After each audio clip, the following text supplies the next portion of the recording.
I kind of hate even going there and bringing Dune Part 1 into this again. But it's another one of those things that I almost hate about the movie is that I hate that it is classified as science fiction. There's almost no science in it. It's pure fantasy. Wow.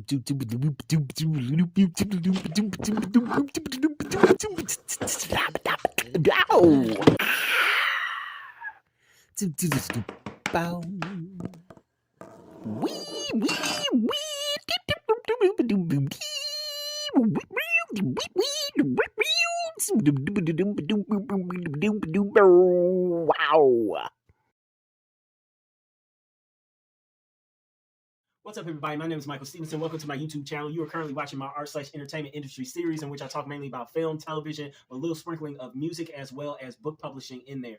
If this is your first time on the channel, I ask that you please go back and watch some of my some of the first couple of videos that I do. There's maybe like a dozen, two, maybe even 3 dozen videos. I know that's a lot, but on the channel, I'm considering them foundational videos in which I talk about things that when I'm trying to form a particular lingo or language here on the channel so that I can build up a shorthand with you guys so that later on in newer videos, we'll be able to just speak freely and I'll be able to mention something like the Avatar era or the Lost effect, and you'll just know exactly what I mean when I say those things so I don't have to re-explain myself. As you can see, I'm long-winded, so it would really help. So with that being said, today, this is sort of kind of a foundational video, but not really. It more so just has to do specifically with Marvel and how they are doing their new films versus how some of the old films were. I wanted to talk about genre-defining, framing, genre, however you want to call it, their films. I play a game entitled Hero Wars Mobile. It's a mobile cell phone game. I've been playing it for a number of years now, and it is a team game. So it's one of those games to where you build up like these individual characters and you have them all on your team, but then you also have a larger team that you're a part of. And so you play with people from around the world and you attack other teams that are made up of different people from around the world. And so it's one of those games to where since you're part of a team, we have group chat, all that stuff, right? And we chat about certain things. Sometimes, mostly it's just about the game, but sometimes it's chats like to get to know each other a little bit more, et cetera, et cetera. One of my teammates said that he's a professional cook, right? So he's like a line cook or maybe even a sous chef. And obviously, I cook here on the channel as well. Check those videos out. It's also, again, trying to save you guys money. I know the economy is tough. If you follow that meal plan for 30 days, $300, 30 days, hopefully we'll be able to make a full month of meals and save a little bit of money for 2 people. But anyways, he was saying that how, he's a professional cook. And so I asked, what cuisine do you sort of, I guess, major in, or what cuisine is the restaurant that you work at? What cuisine are they geared toward? And he said something very interesting to me that it was weird that I hadn't thought about it in this way, especially because I had already written the book. It's a horror novel entitled Blend. It's like it's just a horror novel out there. You guys can check it out on my Amazon account. I don't know if I have a specific link down in the description box to that one, but you can link to it through any of my books that are down there, or link to it through my Amazon bio. But anyways, he was saying that pretty much everything is fusion now. So there isn't one specific cuisine that his restaurant covers because everything is fused with almost everything else. Or at the very least, there's never one specific cuisine. It's always infused with at least another cuisine. So you don't just get French cuisine, you'll get French Korean, or you'll get Chinese and British, or you'll get Nigerian or various African continents and mix that with some Latino or Latin America flavorings. There's never just one specific cuisine anymore. A lot of restaurants are now fusing stuff. So yeah, you might go to a restaurant that is supposed to be the top Indian restaurant, but you'll still see some things on there that are, I don't know, that are considered like American cuisine or are considered an international cuisine, whether it's stuff like hot dogs, like you'll find hot dogs, or maybe you'll find some hamburgers, or you'll find some French fries, or you'll find potato chips, or you'll find other stuff on there to cater to various clientele. That got me thinking about film and television in general, and how it seems very much so like for the last, really since we've been in the Avatar era, there suddenly seems to be less genre defining things anymore. It feels almost like every genre is fused with another genre. So that then got me thinking about comic books and Marvel. So first off, let's keep it real fresh and funky, and let's dispel a few rumors right now. We all know, or at least we should all know, that comic book in general is not a genre. Superhero is a genre. Comic book in and of itself is more of an umbrella term. There are lots of comic books or graphic novels that don't really feature superheroes in them per se. Road to Perdition is one that I can think of right off the top of my head. It does not feature a superhero with these superhuman powers or anything like that, but it still is a graphic novel and or comic book. It's within the same under the same umbrella of stuff. Okay, was it the Sin City series? That's also one, right? Superheroes are, yes, they are predominantly the biggest genre under the comic book banner, but they're not everything. And so when you have these comic book movies coming out and they're superhero films, they can be other stuff. They can share their tropes and things with other genres. And so when we look at what Marvel has done, a lot of the times, some of their best work, especially in their films, has been genre busting or genre sharing in some way, shape, or form. So yes, you have the superhero genre, but they don't just make a superhero movie. They make a movie that's actually more forward thinking in another genre. So I was saying this in another video, in my Eternals video. In my Eternals video, where I gave sort of a review of Eternals, and yes, I know it's 3 or even 4 years too late, so I understand it, jumping on the Eternals train and calling that a bad movie. But in that, I try to tackle my review sort of from other or different angles that I didn't think were covered that well.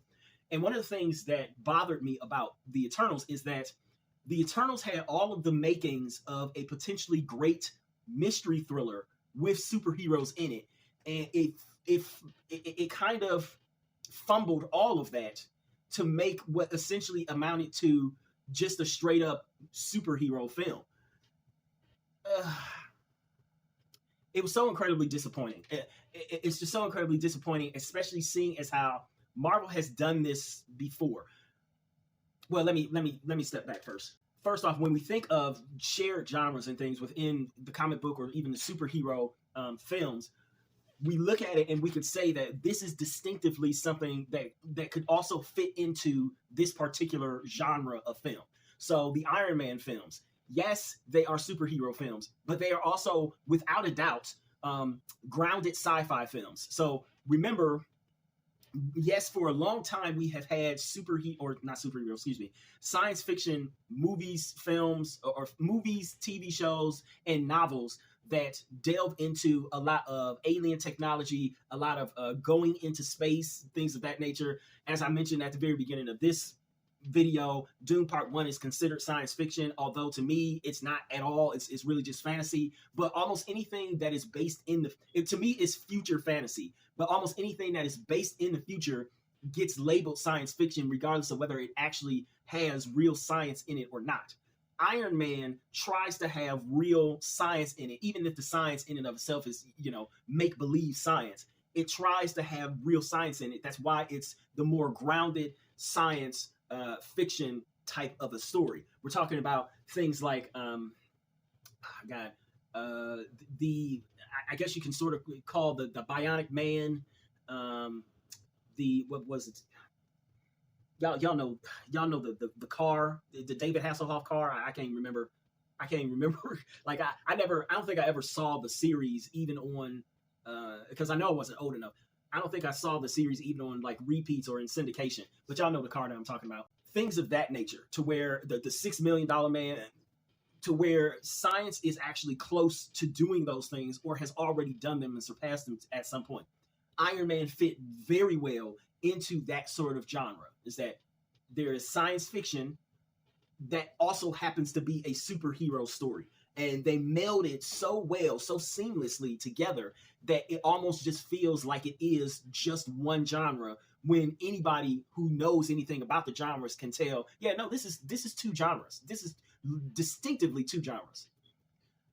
Going into Thor, Thor was also two, maybe even three genres, to be honest with you, because yes, it has the superhero thing.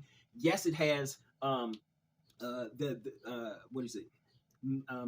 Mythology. It has the mythology thing, the mythological slash fantasy thing, and it also does have some science fiction to it as well.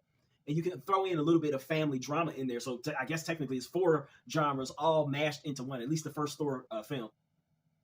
And then, of course, the best one that was able to do it was Captain America: Winter Soldier. Now, the first one, Captain America: First Avenger, yes, you could sort of say that it was a mixture between a superhero film and a war movie, or a superhero film and a historical movie. But I'm not too keen on saying that about the film. I'm not too keen on giving that genre over to either one. It didn't feel like it had enough history in it, and for me to call it a historical superhero historical drama, nor did it have enough war scenes in it, to be honest with you, for me to call it a war drama. I would more so put that onus or that label on Wonder Woman than I would on Captain America.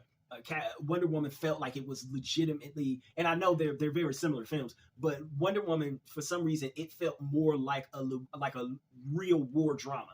But going to Captain America: Winter Soldier, that is definitively a spy slash political thriller film. It's in fact, some of its best parts are ripped directly out of the spy political thriller motifs and tropes. To me, it can literally stand right there on the same shelf as a Mission Impossible, right? Stand right next to it. So it excels at being a political or spy thriller, and also at being a superhero film together. Some of these newer films really don't feel like that. Now, don't get me wrong. Every film does not have to have a secondary genre to frame itself in. Nor are every Marvel film, nor are all of the Marvel films dropping a genre or dropping a second genre to say. It's not that they don't have secondary genre framing anymore. It's just that it's not as good or as strong as maybe it used to be. So going back to the Eternals was a story in which you had our main pseudo hero group. Of course, we know that it's a story of betrayal, but you have the main pseudo superhero group that is trying to figure out what's going on the earth, that they have been sent there to essentially just watch over and protect. They don't fully know the extent of their job, and they're slowly but surely figuring that out throughout the movie, and also trying to reconnect with each other because they're spread out across the world. The problem is that, again, with this idea of not knowing what is really happening around them, that could have easily been utilized to build a great mystery narrative around what's actually going on, what could potentially happen, who's doing whatever is happening, and why. And while it does have that in there, don't get me wrong, it touches on all the basic mystery tropes and symbolisms. It does not really exploit it to the fullest extent that it could have. There's to say that basically the sort of sleuthing and detecting and figuring things out and deducing, all of that stuff that is usually in or part of a mystery, is pretty lackluster in the film, making the film feel less like a mystery, and especially not at all like a mystery thriller, and more like just a straight superhero film. That in and of itself sort of drops the ball with not only the narrative, but with the structure of the film as well. If they had gone with, or if they had had a different writer, and I want to say that Chloe Zhao wrote the script herself. I already talked about the whole writer-director problem that we're having in the MCU, or at least that I think we're having in the MCU, and frankly across all of Hollywood. If she, or rather, if a stronger writer had written it, maybe they would have been able to punch up some of the mystery tropes that we are so used to seeing, which again, when we're used to seeing certain tropes, they can feel like, oh, great, it's just another this, it's just another that, it's just another Rear Window, it's just another, I don't know, insert a mystery, it's just another detective novel, it's just another this. But if they are inserted into a different genre and they're done well, that can potentially remind us of just how good those kinds of films can be. Captain America Winter Soldier reminded me of just how good a spy / political thriller can actually be. Again, yes, you had Mission Impossible as well as James Bond movies. They were all pretty good right around the same time, but there's always something that just makes certain films stick out, and it reminds you like, oh, wow, yeah, this genre, maybe it's a genre that you don't necessarily like or that you don't usually pay attention to. It actually can be really good and really provocative and really intense, etc., etc. The Eternals just had none of that. It had no intensity, especially not the intensity of a mystery or mystery thriller. And it almost didn't, in many ways, it didn't allow for the audience to be pulled in by any kind of a mystery either. This movie could have easily been one of those films to where we as an audience, we as consumers should have been involved in putting together clues, in building a case against one of the Eternals themselves. You could have had intrigue around the whole stabbing in the back thing. Instead, it didn't feel like almost anything. It just didn't feel like anything good came out of the film. Not really. The intrigue was not there. The drawing in of, oh God, who's going to betray the other person was not strong enough.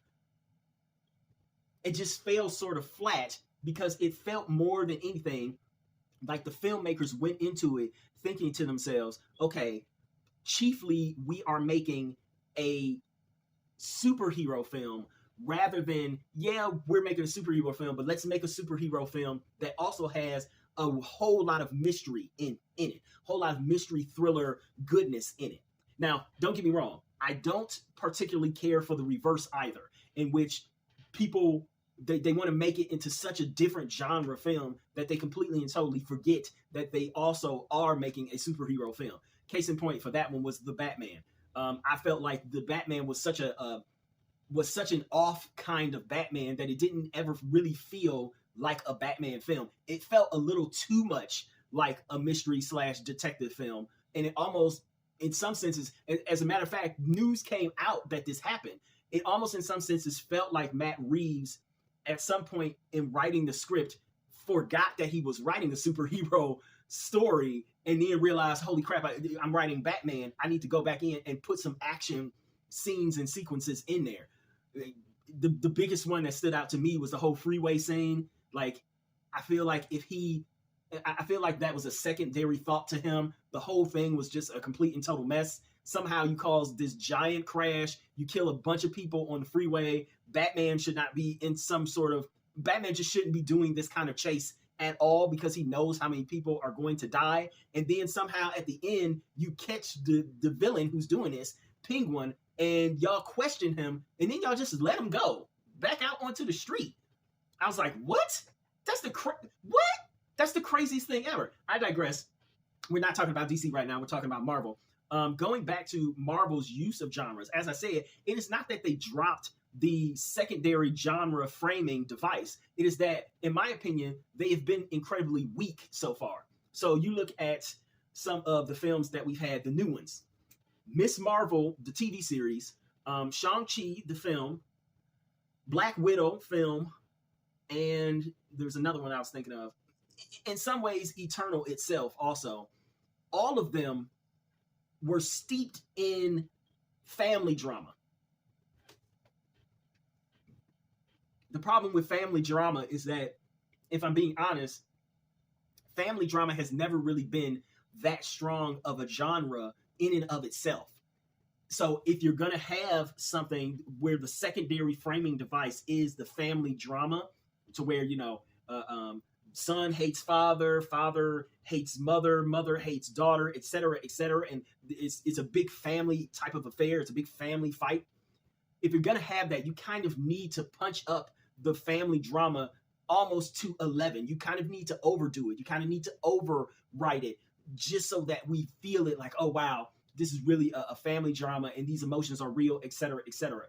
While I felt that in Shang-Chi and Miss Marvel, I think they did a good job there with those two. I unfortunately really didn't feel that for Black Widow. I definitely didn't feel that for the Eternals. Both of those films to me fell flat. Again, the family drama, as I said, it was there. It was definitely there. The relationship that what's her name, Natasha. Is it Natasha or Natalie? Why am I thinking of Natalie? The relationship that Natasha has with Florence Pugh's character, I can't remember her name, Yelena maybe, and her pseudo parents, her faux parents.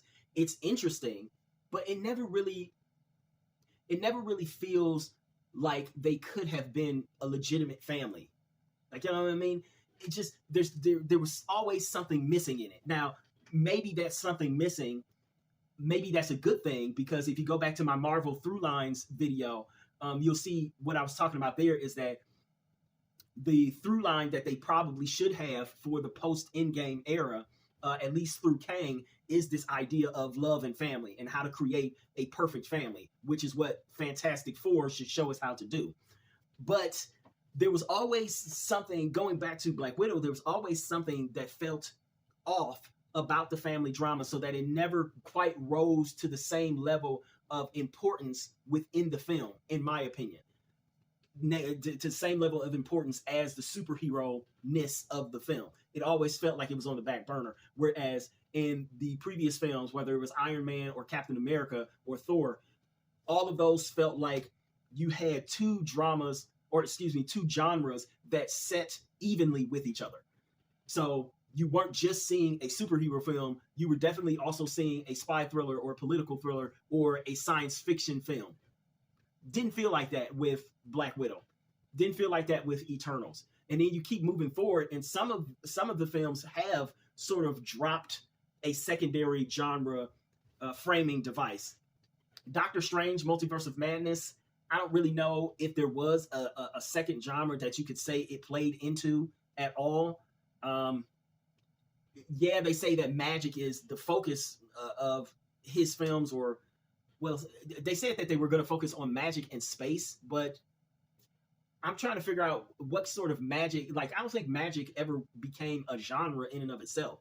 And so when they're running through or crashing through the different universes, it just feels like a superhero movie. Like it feels basic. It feels too basic and too bland of storytelling to really capture the mind. It doesn't hold on to anything else. It just sort of, there's a superhero. He's got to save the day. Let's hope that he does. Similarly, I hate to say it too, but similarly, Spider-Man also, the Spider-Man No Way Home. Spider-Man No Way Home is this interesting thing, this interesting product, because at least for Spider-Man Homecoming and for Spider-Man Far From Home, you could say that, they were trying. I don't know if they succeeded. For me, they didn't. But for a lot of other audience people, they did succeed. At least they were trying to be coming of age kind of stories, right? So Peter is fumbling around with his second crush in Far From Home, and he's trying to figure out if he can really be Spider-Man, or like what's gonna happen with this, all this stuff, yada yada yada.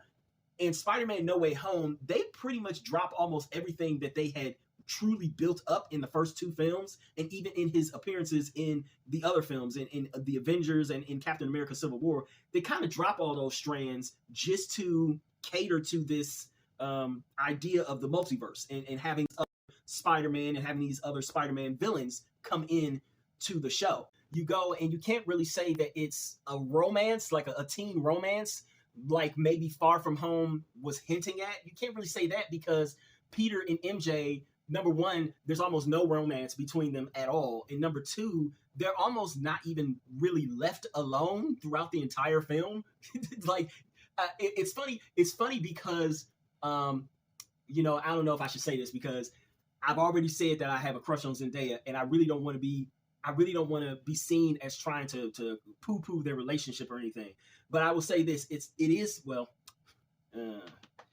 Okay, I'll still say it, but I don't like saying this. It is funny to me that people always say, "Oh my God, look at the chemistry between the two of them." But on screen, they have none of that. Like they sort of have some chemistry when they sit down for interviews and they're, you know, on the press tours for Spider-Man. But on the screen, they barely have. It seems like they just barely have real chemistry on screen. As I said, he's not really with her without being with dang it, what is his name? I swear to God, one of these days I'm going to remember that third character's name. Y'all know who I'm talking about. I just cannot remember his name for the life of me. I just don't know the character's name. I really don't. Because I keep wanting to call him Pete because he looks so much like a Pete to me. I don't know why, but he so does. But yeah. He almost has no real scenes without the three, like without him. It's usually the three of them together, right?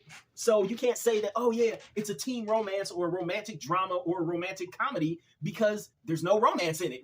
Really, you can't really say it's a family drama either because he and Aunt May, they don't like get into it and go back and forth and have some sort of big brouhaha over the family.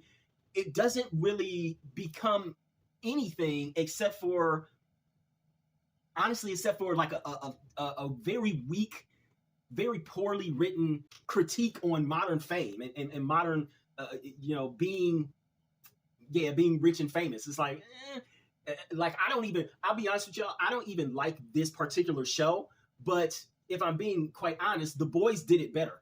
The boys were and are much better at critiquing the concept of modern day fame than Spider-Man No Way Home did with Peter becoming so famous overnight.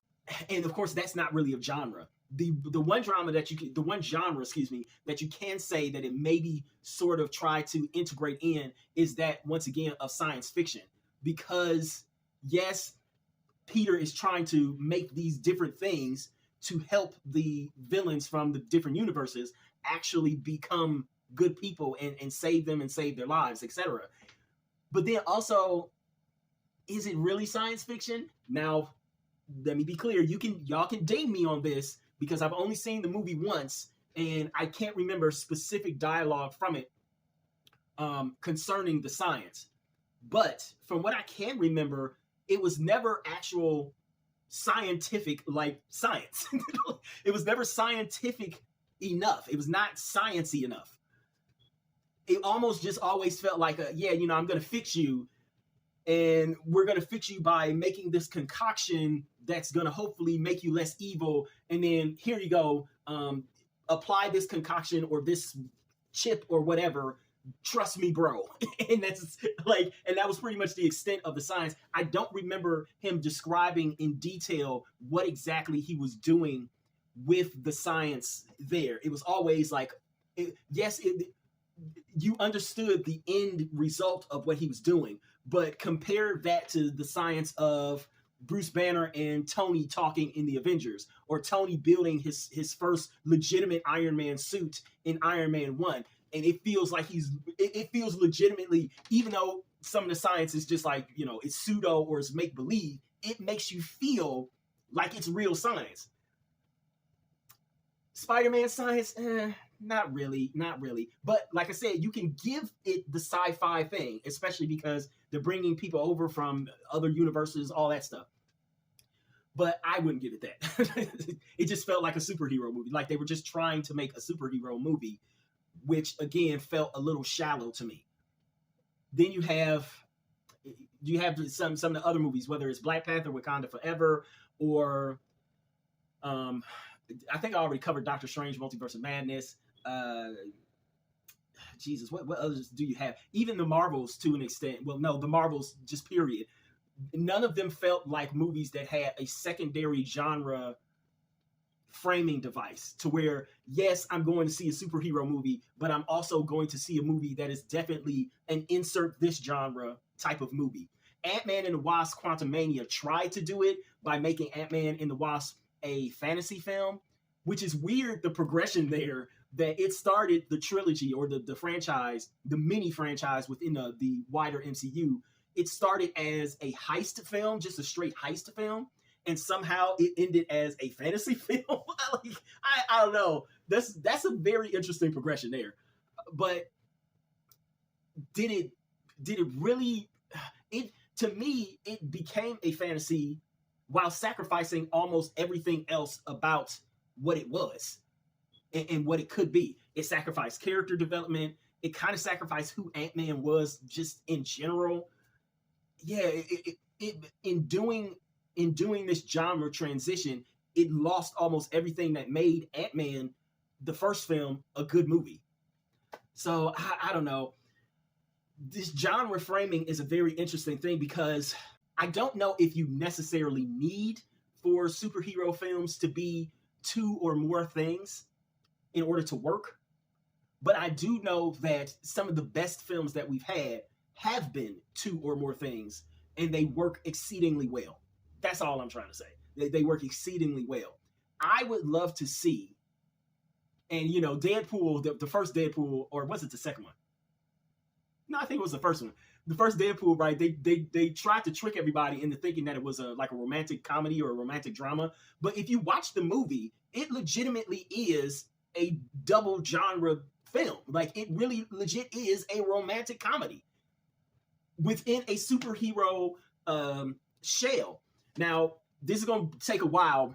This is going to take a while, y'all, because I'm going to have to refilm some of the videos that I lost in my Abandoned series, because I was going to tell y'all about some of the abandoned projects that I had been working on, but now I've completely just left them. When we get to my Abandoned series on what I had for a DC cinematic universe and what I wanted to do with Batman, Superman, Wonder Woman, all that stuff, The Flash, in my original take, I wanted The Flash, the Flash Part 2 or The Flash sequel to be a romantic drama.